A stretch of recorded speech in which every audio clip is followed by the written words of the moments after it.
Another very balanced, smooth cup.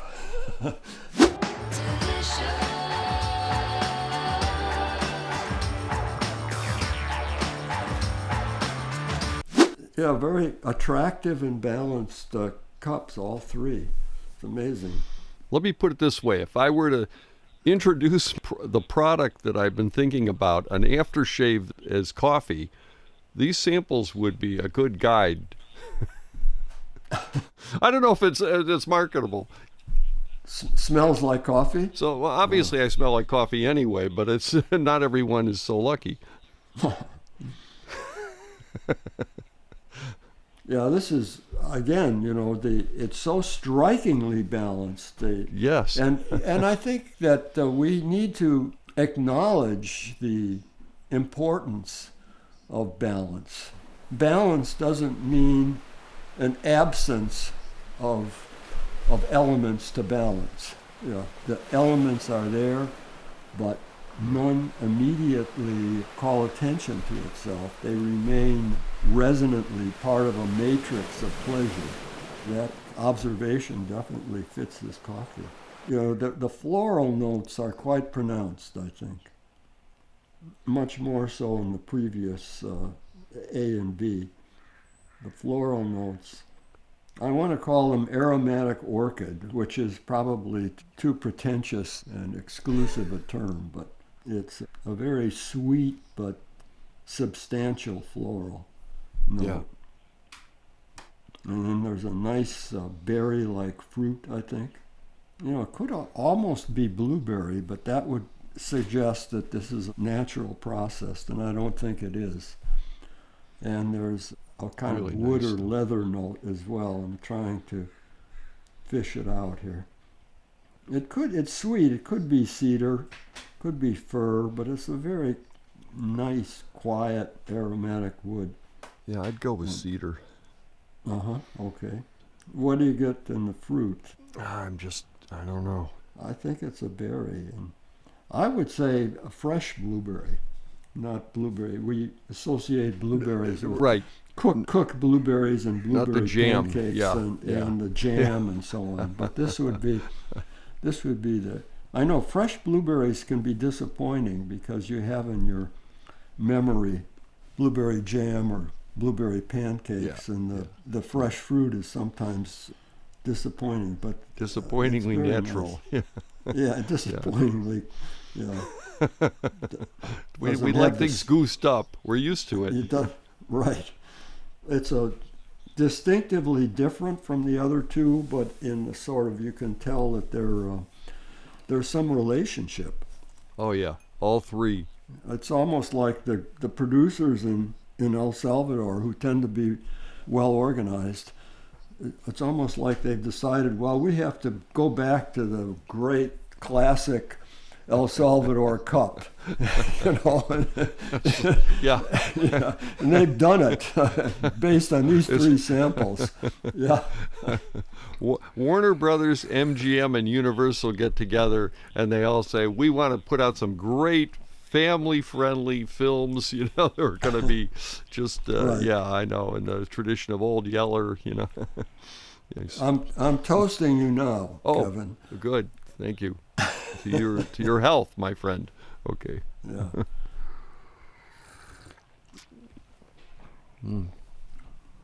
Wow. I'm sorry. I should let you do it first. Go ahead.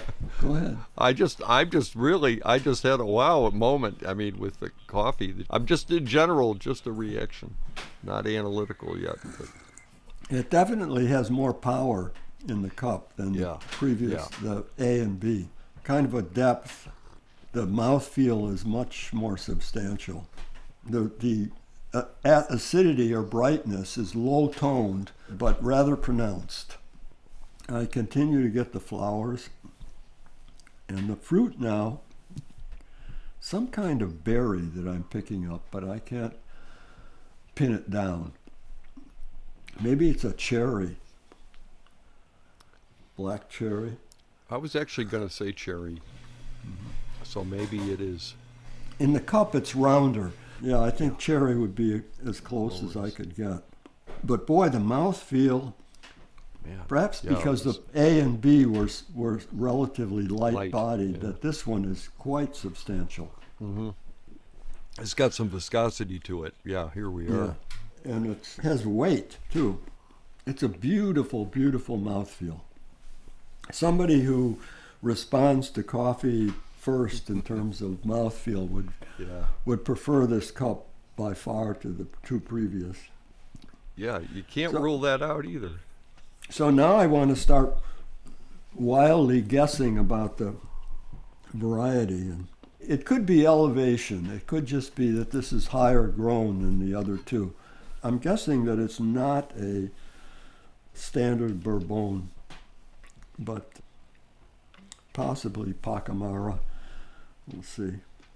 I mean, people have to realize that when you get cups that are so classic as these three, it becomes difficult to pick out the details and respond to the details. So I'm making that excuse in advance for myself. What is this coffee? Okay.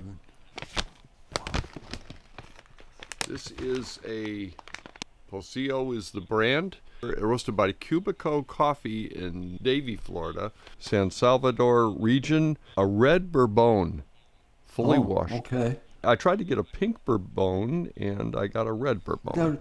They don't have pink. Pink Bourbon is a variety associated with Colombia, Kevin. Ah, so that's why I didn't find one. It's one of these new candidates for great origin. And red Bourbon is absolutely classic. Yeah. This is a ridiculous guess or ridiculous observation I'm going to make, or speculation, let's call it, is that they're old trees. They're not new trees. Maybe that accounts for this power that the either kind that of a or good elevation. thing. Did they give elevation on there? I was hoping to find that, and I don't have that. Okay. This is one company that I couldn't reach on the phone. Nice coffee. Nice coffee. Yeah, very nice. South Florida, I'm assuming. Yeah. Boy, that mouthfeel is just something else. Yeah, it is, isn't it? It's heavy and perfect. Full but lively. Full mouthfeels that are dense and inert. They just sort of sit on the tongue, and this one does not. This one's buoyant and alive, but very substantial. Wonderful feature of this coffee. I bet it has all its other quietly good stuff going on with it too.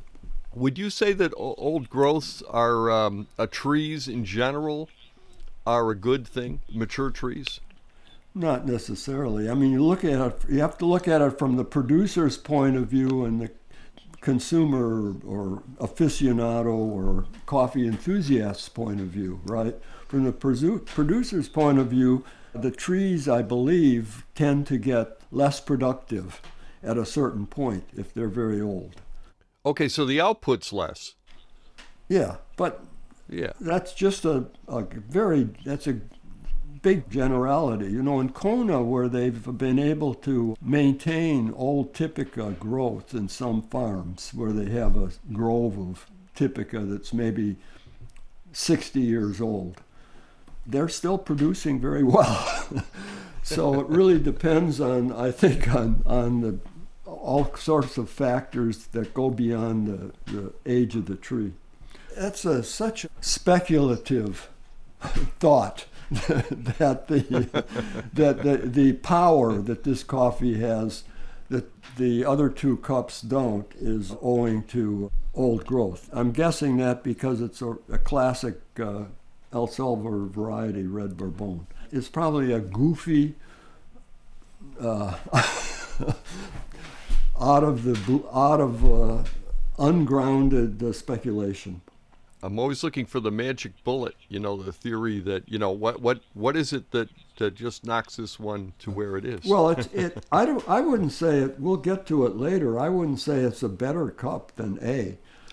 But I understand, but it's a powerful cup. Yeah. Exactly. It has much more power. More there as... it has more a kind of a more substantial, quiet, low tone, but substantial acidity, and it has a much bigger body. Yeah, this is a great coffee. I would recommend this, highly recommend this to police officers that are sitting on the side of the road with a thermos, clocking me as I go 10 miles an hour over the limit. I would say this would be a great sipper while you're doing that. Just a great, it's because it's the man's coffee. It's got the more substantial to it. And meanwhile, we got two more to taste, but I'm really enjoying this. I've enjoyed all of them. Please like and subscribe if you want to see more shows like this.